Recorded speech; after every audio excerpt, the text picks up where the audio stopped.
My grandfather, died of black lung, and you could see, that he couldn't lay down for many years. He had to sleep in a chair, propped up because he had got black lung. So I have a lump of coal in my office to remind me where I came from. I have a big chunk of coal. My name is Joe Ecker. I'm a professor at the Salk Institute and a Howard Hughes Medical Institute investigator. I was born in Pennsylvania, in the coal mining area of Pennsylvania, and soon after maybe I was 5 years old, my father decided he wanted to be a coal miner anymore and moved to Trenton, New Jersey to work in a factory, and my mother worked also as a shipping clerk. And so we grew up partly in Trenton, partly in a suburb of Trenton called Ewing Township. And that's actually where we went to college, in Ewing. All of my siblings, I have 2 sisters and 2 brothers, we all went there. So we were first generation college. All of us ended up pretty much in science. My sister's a physician, my other sister's a pharmacist. My brother founded Ionis Pharmaceuticals up the street in Carlsbad. And my youngest brother has worked at Educational Testing Service in the computer science department for like 30 years or so. So we all passed through the same school, 4 of us from the same department, biology department. One of the houses that, perchance, that we moved to when we moved from Pennsylvania to Trenton, the fellow was an engineer and had a basement full of equipment.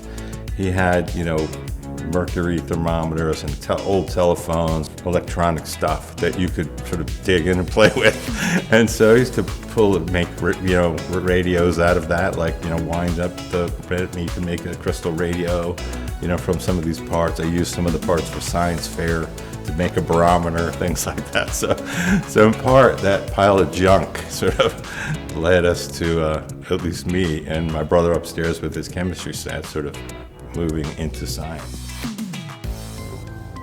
I was thinking about engineering as a major, and I sort of was a little bit late in my application, and so we all knew where I would go because that's where we could afford to go, and in the end I didn't quite complete my application, and my brother put in biology instead of engineering, so he filled out biology. And I got the acceptance letter and I said, hey, I'm accepted into biology, but I didn't apply to biology. So he actually filled out my application, and his claim now is his biggest contribution to science was filling out my application. So I began my graduate school by working on viruses, herpes viruses. After I finished graduate school, I decided I wanted nothing to do with virology because it was particularly herpes viruses was a pretty nasty field, and there were major groups that just didn't get along, and I thought this is not good. And so, just another happenstance, I was thinking about moving to something completely different, like plant biology.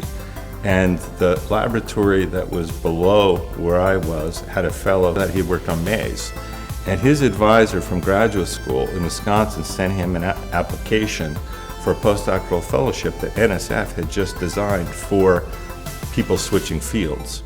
And so he decided he didn't want to continue in plant biology, he was going to go to yeast, but he brought me the application and said, hey, this is a perfect fit for you.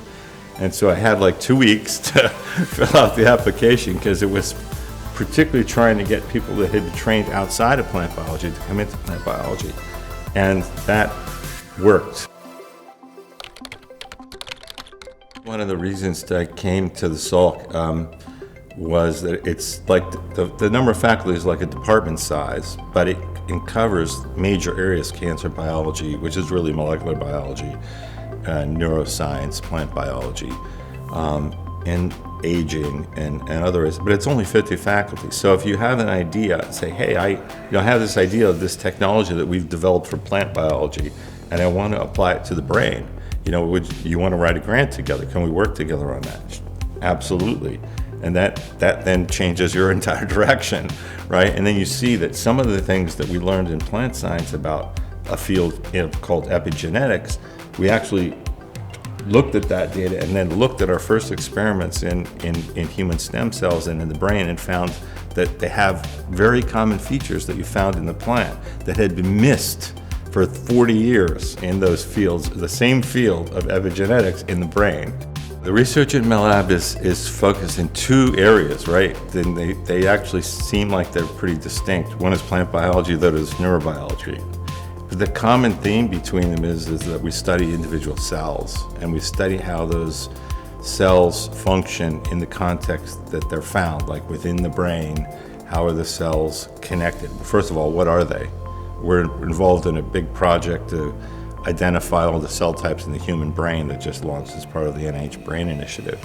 And so that actually overlaps quite well with trying to understand what cell types there are in a plant and how those cell types respond to things like drought. We've identified probably something like 4,000 to 5,000 cell types.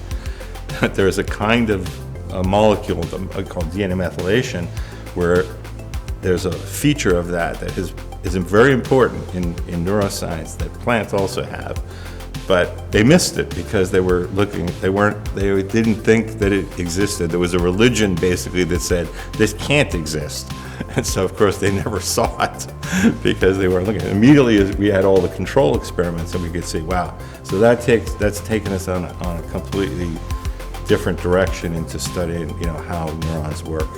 I have a small but really powerful group of about 7 postdoctoral fellows that are working on sort of using the kind of tools that we developed in the brain and applying them to plants in unique ways, and it's really bearing some fruit now.